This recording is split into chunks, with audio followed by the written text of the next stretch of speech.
92.7 big FM पर आप सुन रहे हैं यादों का idiot box with Nilesh Mishra season 3। दोस्तों, हमारी कहानियां आप रेडियो के अलावा जब चाहें मोबाइल फोन पर ये नंबर डायल करके सुन सकते हैं 505-6677 यानी 505-6677। दोस्तों, जो कहानियां मैं आपको सुनाता हूं वो लिखी होती हैं मेरी मंडली ने। जी हाँ, मुंबई, दिल्ली और भारत के कई शहरों में एक राइटर्स की मंडली है जिनको मैं ट्रेन करता हूं। दोस्तों, मैं आपको सुनाने जा रहा हूं आजम कादरी की लिखी कहानी जिम्मेदारी। निजामुद्दीन की बड़ी मस्जिद में फजर की अजान रोज सुबह की दस्तक अपने साथ ले आती है। इधर अजान खत्म भी नहीं हो पाती कि राहुल अंगड़ाई भरता हुआ अपने कमरे से निकल के छत पे कसरत शुरू कर देता। पहले 50 पुशअप, फिर 100 बार लिफ्टिंग हल्के वेट से, फिर काले वाले हैवी वेट बदल के 50 और बालकनी की छत पे लटक रहे 2 छल्लों से स्ट्रेचिंग। दिल्ली यूनिवर्सिटी में बीकॉम फाइनल ईयर कर रहे राहुल की जिंदगी का रोजमर्रा हिस्सा थे ये। मिट्टी के प्याले में भीगे हुए चने बादाम चबाता हुआ राहुल अपने कमरे में लगे आदम कद शीशे में अपनी काली बनियान हटा के पेट में उभर आई एब्स को गिन ही रहा था कि तभी पापा ने कमरे में आते हुए कहा, क्या बात है नौजवान, मछलियां तो अच्छी पड़ने लगी हैं। सब मेहनत से हुआ है पापा, तभी तो आपसे कहता हूं आप भी थोड़ी कसरत कर लिया करो, देखो कैसे पेट बाहर आ रहा है। राहुल ने काली बनियान नीचे करते हुए जवाब दिया, हम मैं तुम्हारी तरह एक्टर थोड़ी हूं जो बॉडी शॉडी बनाऊं। रहने दो पापा, आप भी ना हलाल होते जा रहे हो दिन ब दिन। साफ साफ कहिए आपसे मेहनत नहीं होती। राहुल ने अपना वेट लिफ्टर बेड के नीचे खिसकाते हुए पापा की बात का जवाब दिया। कब है तेरा प्ले? पापा ने पूछा। अभी तो रिहर्सल चल रही है, देखो कब की डेट मिलती है, राहुल ने जवाब दिया। अभी बाप बेटा आपस में बातचीत कर ही रहे थे कि बीच में राहुल की मम्मी ट्रे में कल रात का बचा हुआ आधा ग्लास दूध और 1 कप चाय ले आई। यार तुम कभी नहीं सुधरोगी, देखती नहीं कितनी मेहनत से मेरा बेटा जिम कर रहा है और तुम आधा ग्लास दूध लेके आ गई। अपना चाय का प्याला उठाते हुए राहुल के पापा ने कहा, आपसे 2 बार कह चुकी हूं कि दूध नहीं है। आपकी चाय बनाने के बाद जितना बचा था सब ले आई हूं। आज दूध वाला आया ही नहीं है। इससे पहले मम्मी पापा की अलाली पे कुछ कहना शुरू करें, राहुल खुद ही बीच में कूद पड़ा। अरे यार पापा, दूध तो मैं वैसे भी नहीं पीता हूं, सबका सब सिंथेटिक आ रहा है, मेरी बॉडी तो इससे बनती है। अपने हाथों में भीगे हुए चने पापा को दिखाते हुए राहुल ने अपनी दोनों भवें उचका दी। पापा मुस्कुरा दिए। राहुल के पापा किसी प्राइवेट फर्म में देखरेख का काम करते थे। आमदनी ठीक ठाक ही थी। राहुल से 1 साल छोटी बहन भी कॉलेज में ही पढ़ती थी और छोटा भाई रोहन स्कूल में। तीनों बच्चों का खर्चा निकाल के कुछ बच नहीं पाता था, या यूं कहो कि पापा की फालतू खर्चा करने की आदत कभी पैसा बचाने की आदत में तब्दील नहीं हो पाई थी। महीने के आखिरी दिनों में उल्टा राहुल के पापा को उधार ही लेना पड़ता था, लेकिन उसके खुश मिजाज अंदाज से घर हमेशा खुश रहता, माँ को छोड़ के।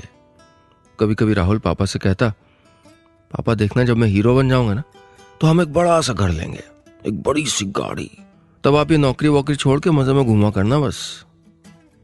राहुल को कब पैसे चाहिए पापा जानते थे। 92.7 बिग एफएम पर आप सुन रहे हैं यादों का idiot box with Nilesh Mishra season 3।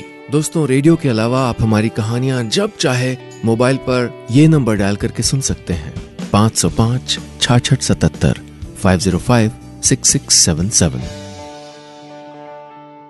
दोस्तों, मैं आपको सुना रहा हूं अपनी मंडली के सदस्य आजम कादरी की लिखी कहानी जिम्मेदारी। इस कहानी में अब तक आपने सुना, सुबह सुबह कसरत कर रहे अपने बेटे राहुल के पेट में पड़ रही मछलियों को देख के राहुल के पापा को बहुत खुशी मिली थी। कॉलेज में पढ़ रहे राहुल को पापा ने जिंदगी जीने की पूरी आजादी दे रखी थी। अब आगे। आज कॉलेज जाते वक्त पापा ने जब 500 रुपए राहुल को दिए तो मां फिर बिगड़ने लगी। आप ना सब पैसे यूं ही लुटा दो फिर। अरे यार, वो कॉलेज जाता है, फिर शाम को थिएटर भी तो करता है, किराया भाड़ा तो लगता होगा ना। कहते कहते पापा ने राहुल को वहां से खिसकने के लिए आंख मारी। राहुल अपना पिट्ठू बैग लटकाए तुरंत ही फुर्र हो गया, नहीं तो मम्मी आधे पैसे वापस करवा लेती। राहुल के कॉलेज का यह आखिरी साल था। थोड़ी पढ़ाई, थोड़ी मौज, थोड़ी दोस्ती और थोड़े थिएटर में कॉलेज के दिन कहां खर्च हो गए थे ये राहुल खुद ही नहीं समझ पाया था। क्लासेस खत्म हो चुकी थी। राहुल, आज मैं प्ले की रिहर्सल में नहीं आ पाऊंगी, मुझे कुछ जरूरी काम के लिए पापा के साथ बैंक जाना है। कॉलेज के ऑडिटोरियम की सीढ़ियों पे बैठी राहुल की दोस्त शाशा ने कहा, यार अगले हफ्ते प्ले है, अब आखिर के दिनों में तो रिहर्सल मत छोड़ो ना, ऐसा कौन सा जरूरी काम है जिसको तुम छोड़ नहीं सकती। राहुल ने थोड़ा तलखी भरे अंदाज में कहा तो शाशा खड़ी हो गई और बोली, राहुल तुम्हें पता है ना कि मेरा टोफिल क्लियर हो गया। भगवान ने चाहा तो अमेरिका की किसी अच्छी यूनिवर्सिटी में एडमिशन हो ही जाएगा। डैड ने मेरी पढ़ाई के लिए बहुत पहले कोई पॉलिसी करवाई थी, उसी के लिए बैंक जाना है। तुम्हें फिक्र हो ना हो, लेकिन मुझको और मेरे डैड को मेरे करियर की फिक्र है। जल्दी फ्री हो गई तो आ जाऊंगी, कह के शाशा चली गई। जैसे जैसे कॉलेज के दिन खत्म होने को आ रहे थे, सबको आगे की पढ़ाई या फिर नौकरियों की चिंता होने लगी थी। शायद अपने पापा के बेइंतहा सपोर्ट और जरूरत से ज्यादा बेफिक्र अंदाज ने राहुल को कभी ये सब सोचने का मौका ही नहीं दिया। आमदनी ठीक ठाक होने के बावजूद भी राहुल के पापा ने न तो राहुल से उसके भविष्य के बारे में कुछ पूछा और न ही आने वाले दिन कैसे होंगे इसकी चिंता की। हर दिन खा पी के मस्ती में गुजर जाए, जिंदगी जीने का यही रवैया रहा उनका। लेकिन फाइनल ईयर में पहुंच के जब राहुल अपने आसपास के दोस्तों को, उनके पेरेंट्स को आगे की पढ़ाई के लिए संजीदा देखता तो कभी कभी उसको भी लगता था कि काश उसके पापा ने भी उसके लिए कुछ सोचा होता तो वो भी आगे किसी अच्छे कॉलेज में पढ़ने के ख्वाब तो देख ही सकता था। खैर, राहुल भी तो अपने पापा के जैसा ही मनमौजी और बेफिक्र मिजाज का था। इस तरह के ख्याल उसके जहन में ज्यादा देर तक रुक नहीं पाते थे। शाशा जब बहुत दूर निकल गई तो राहुल ने अंगड़ाई ली और कहा, देखो मारिया, जब मैं वापस आऊंगा तो ये सागर, सीप, समंदर, मोती मेरी मुट्ठी में कैद होंगे। अपने नाटक के डायलॉग बोलता हुआ वो ऑडिटोरियम के अंदर चला गया। 92.7 बिग एफएम पर आप सुन रहे हैं यादों का edit box with Nilesh Mishra season 3। दोस्तों, रेडियो के अलावा आप हमारी कहानियां जब चाहे मोबाइल पर ये नंबर डायल करके सुन सकते हैं, 505-6677 505-6677। दोस्तों, मैं आपको सुना रहा हूं अपनी मंडली के सदस्य आजम कादरी की लिखी कहानी जिम्मेदारी। इस कहानी में अब तक आपने सुना, कॉलेज में राहुल की दोस्त शाशा ने बताया कि वो आगे की पढ़ाई के लिए विदेश जाएगी, तो राहुल को एक पल के लिए लगा था कि काश उसके पापा ने भी उसकी आगे की पढ़ाई के लिए सोचा होता तो वो भी कहीं अच्छी जगह पढ़ने का ख्वाब देख सकता था। अब आगे। पापा, इस बार गर्मियों में हम सबको कहीं पहाड़ों पे घूमने चलना चाहिए। रात को डिनर कर रहे राहुल ने प्लेट में चावलों पर राजमा डालते हुए कहा, यार सोच तो मैं भी रहा हूं, हर साल प्लान करता हूं पर हर बार कोई ना कोई दिक्कत आ ही जाती है। पिछली बार तुम्हारी दादी की तबीयत खराब हो गई थी, उससे पहले तुम्हारे चच्चू की बेटी की शादी में पैसा देना पड़ा था, पैसे बच ही नहीं पाते। बचेंगे तब जब तुम बचाने की कोशिश करोगे ना। बाप बेटा दोनों को बस उड़ाने की आदत है, जरा सी कुछ जरूरत पड़ जाए तो मेरा तेरा मुंह ताकते रहते हो। फिर बात बात में चिंता करने वाली राहुल की मां ने यह कहते हुए गरम फूली हुई चपाती गुस्से में राहुल के पापा की प्लेट में रखी तो उनकी उंगली में भाप लग गई। उंगली तुरंत मुंह में रखते हुए पापा ने अपनी पत्नी के सुर्ख चेहरे को अपनी बनावटी मुस्कान से उनकी मुस्कान में बदलना चाहा, पर उनकी पत्नी पे कोई असर नहीं पड़ा। वो एक ठंडी सांस छोड़ के वापस रसोई में चली गई। अरे यार मम्मी, तुम भी ना, पैसे बचाने के लिए थोड़ी होते हैं, खर्चा करने के लिए होते हैं। क्यों पापा? मम्मी का सारा गुस्सा देख के राहुल ने बात को पलटने की कोशिश की। पापा ने भी सुर में सुर मिलाया, और क्या, अब कौन समझाए यार तुम्हारी मम्मी को। पापा की बात से राहुल की मम्मी पिनक गई थी। मुझे समझाने की कोई जरूरत नहीं है, खुद ही समझ जाओ तो बेहतर है। और राहुल, तुम्हें अपना सारा कॉलेज का टाइम तो नाटक नौटंकी करने में निकाल देते हो। अब तुम्हारा कॉलेज खत्म होने वाला है, सोचा आगे क्या करना है।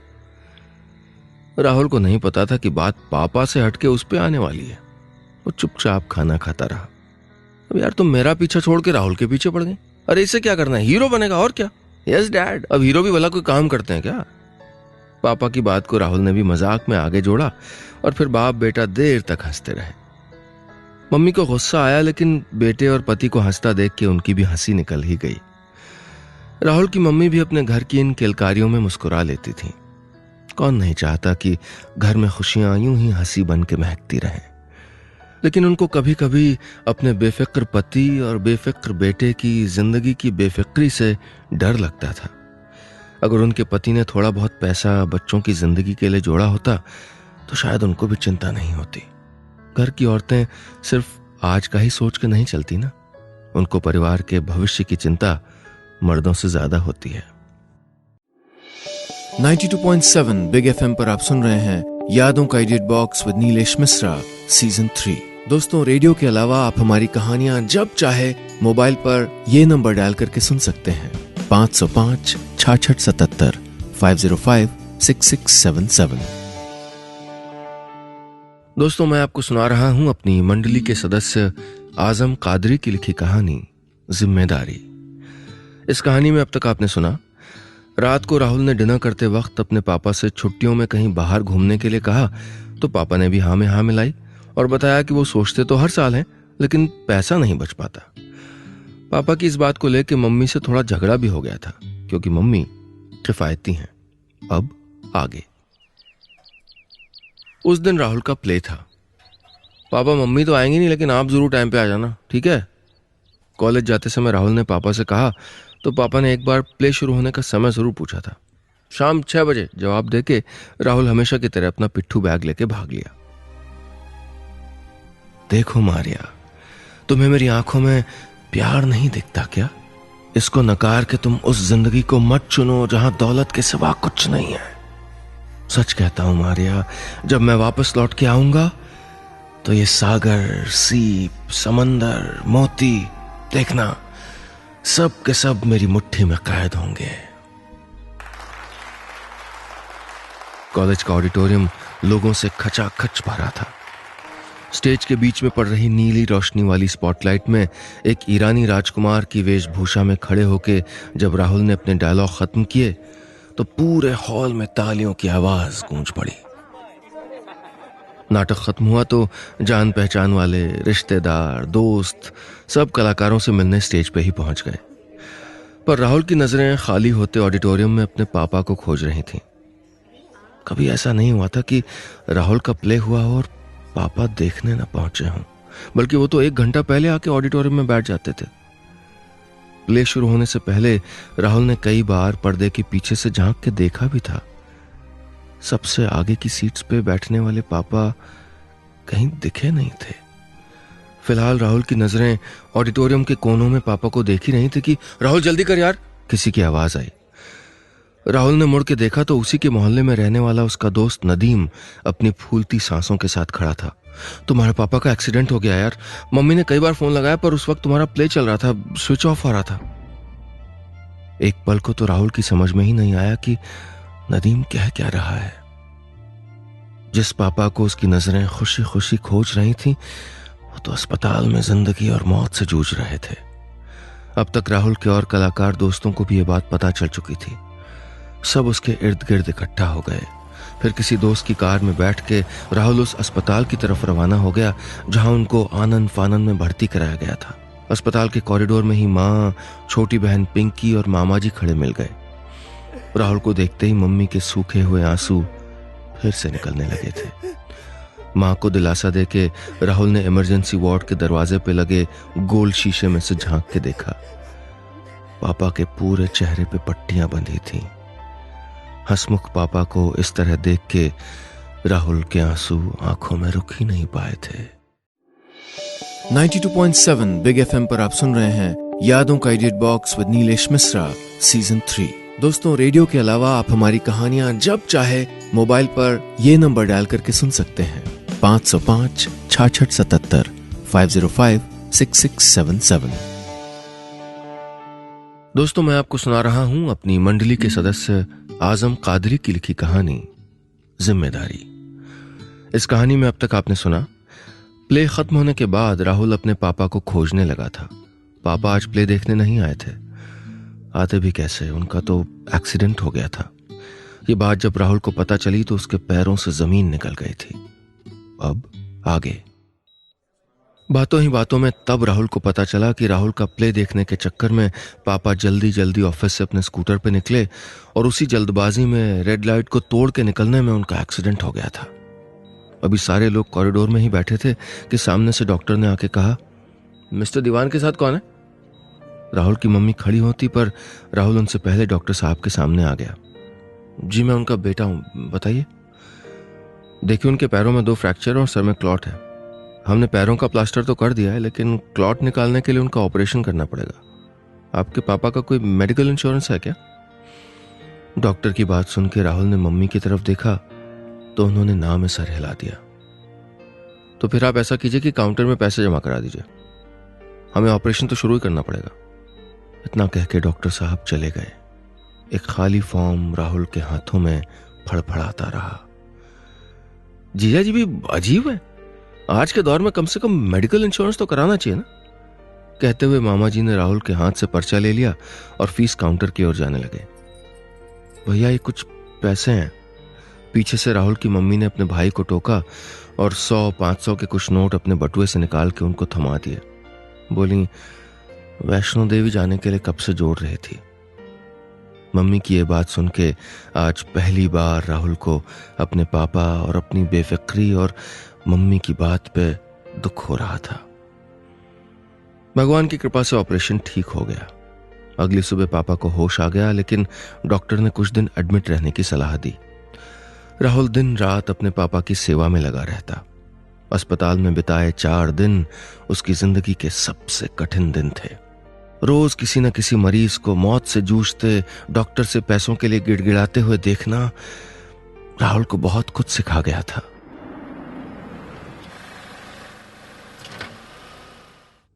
चार दिन बाद जब राहुल पापा को घर वापस लाया तो डॉक्टर साहब ने ढेर सारी दवाइयों का पर्चा और पापा की डाइट का एक चार्ट उसको पकड़ा दिया था। पापा को कमरे में लिटा के राहुल अपने छत वाले कमरे में गुमसुम सा बैठा था कि तभी मम्मी की आहट हुई। राहुल, मम्मी ने उसको खामोश देख के आवाज दी। अपने हाथों में दवाई के पर्चे लिए राहुल की आंखों में कैद 2 आंसू पर्चे पे लिखे पापा के नाम पे ही गिर पड़े थे। मां ने कुछ नहीं कहा, बस राहुल को गले से लगा लिया। कुछ पल यूं ही मां और बेटा एक दूसरे को हौसला देते रहे। बेटा घबराते नहीं है, तुम्हारे पापा ठीक हो गए, यही क्या कम है, मां ने कहा तो राहुल ने अपने आंसू पोंछते हुए धीरे से हाँ में सर हिलाया। ले इन्हें सराफा बाजार में जाके मोनू चाचा की दुकान पे दे आना। लाल रंग की छोटी सी पोटली मम्मी ने राहुल को थमाते हुए कहा। मम्मी ये सब? बेचैन हो चुका राहुल इससे पहले कुछ कह पाता, मम्मी ने बीच में ही बात काट दी। तुम्हारे पापा ने ही बनवाए थे, आज उन्हीं के काम आ गए, और मुझको क्या चाहिए, कह के राहुल की मम्मी चली गईं। 92.7 बिग एफएम पर आप सुन रहे हैं यादों का edit box with Nilesh Mishra season 3। दोस्तों, रेडियो के अलावा आप हमारी कहानियां जब चाहे मोबाइल पर ये नंबर डायल करके सुन सकते हैं 505 66 77 505 6677। दोस्तों, मैं आपको सुना रहा हूं अपनी मंडली के सदस्य आजम कादरी की लिखी कहानी जिम्मेदारी। इस कहानी में अब तक आपने सुना राहुल के पापा को उनके एक्सीडेंट के बाद अस्पताल से छुट्टी मिल गई थी। मम्मी ने दवाइयों और घर के खर्च के लिए आज जब राहुल को अपने गहने बेचने के लिए दिए तो राहुल से रहा नहीं गया। वो और करता भी क्या।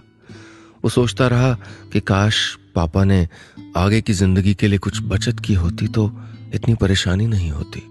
अब आगे पैसों का इंतजाम तो हो गया था। पापा भी बिस्तर पे खुद से बैठने लगे थे। धीरे धीरे कुछ कुछ सुधर रहा था, लेकिन वहीं बहुत कुछ बिगड़ने भी वाला था। बिना कुछ कहे छोटी बहन पिंकी ने कॉलेज जाना छोड़ दिया था और छोटे भाई रवि ने स्कूल जाने से पहले पैसे मांगने छोड़ दिए थे। घर के हालात तो बच्चे बिना बताए ही समझ जाते हैं। दिन यूं ही गुजर रहे थे और राहुल के मन में न जाने क्या क्या कुदबुदाता रहा। एक दिन सुबह के 7 बजे थे तो मां ने देखा कि राहुल हल्की नीली शर्ट और काली पैंट पहने शीशे के सामने खड़ा कंघी कर रहा है। जीन्स टी शर्ट पहनने वाले राहुल को इस तरह देख के मम्मी की कुछ समझ में नहीं आया। राहुल कहाँ जा रहा है बेटा? मां, मैंने एक जगह नौकरी के लिए बात की थी, इंटरव्यू के लिए जा रहा हूं, राहुल ने कहा तो मम्मी कुछ पल को उसको देखती रही। उसको इस तरह घर की जिम्मेदारी समझते मम्मी को अच्छा भी लगा था और दूसरी तरफ थोड़ा दुख भी हुआ था। मम्मी के पैर छू के राहुल घर से निकल गया। आज खिचड़ी खाते वक्त जब ये बात पापा को पता चली तो उन्होंने कहा तो कुछ भी नहीं, बस एक ठंडी सांस भरी थी। शाम को जब राहुल घर आया तो बहुत खुश था। मम्मी, मम्मी मेरी नौकरी लग गई, घर की ड्योढ़ी में घुसते ही उसने चिल्लाना शुरू कर दिया। राहुल की मम्मी उस वक्त चौके में बेसन फेंट रही थीं। अपने माथे से बाल हटाती हुई वो बैठक में आई तो उनके बालों में फिटे हुए बेसन की एक लकीर खिंचाई। मम्मी, मेरी नौकरी लग गई है, फिलहाल पार्ट टाइम करूंगा और फिर एग्जाम के बाद फुल टाइम, कह के राहुल ने मम्मी को उठा लिया था। घर में खुशियों का माहौल एक बार फिर से लौट आया था। अगले दिन से राहुल ने ऑफिस जाना शुरू कर दिया। पापा अब इतने ठीक हो गए थे कि वो छड़ी के सहारे छत पे जाने लगे थे। आज उन्होंने धूल खा रहे राहुल के डम्बेल वेट लिफ्टर को उसके कमरे में पड़ा हुआ देखा तो उनको बहुत दुख हुआ। बिस्तर पे लेटे लेटे उनको एहसास होने लगा था कि अगर थोड़ा थोड़ा पैसा जोड़ के वो अपने भविष्य के लिए प्लानिंग कर लेते या बच्चों की पढ़ाई के लिए सोच लेते तो राहुल का सपना यूं धूल ना खाता।